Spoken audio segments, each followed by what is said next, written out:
voina chuan guitar lesson thar kan zir lenga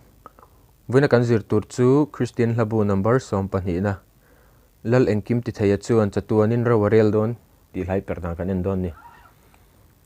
C kin kan la dona chuan G kan hmang bokanga aniam a G F asanga kan hmanga minor hi pani kan hmang dona A minor D minor chuan D kan hmang bokang achang ma saber hi kasachina nga mong changin mundo ni longai thadon ni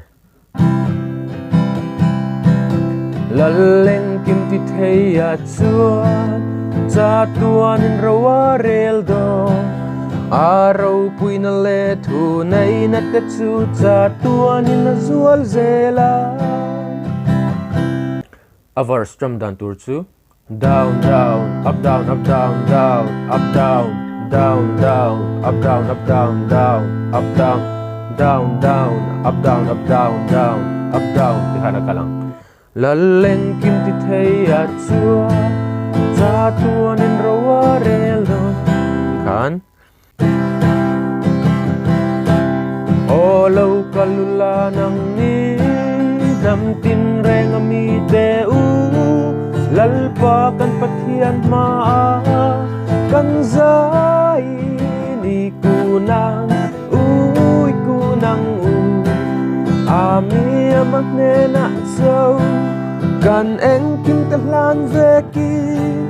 khovel kil te kalsani kan lalparung chawi bolang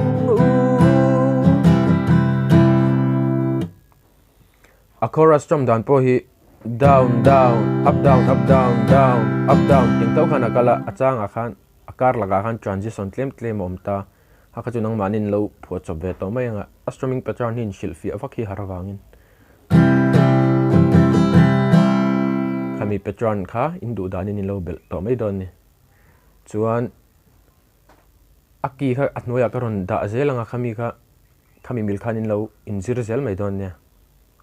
cái video hi try tia log puina ilo nei ni chuan mi lo like in mi lo subscribe sak ve don nia lesson le pe ka kanin hole theu don nia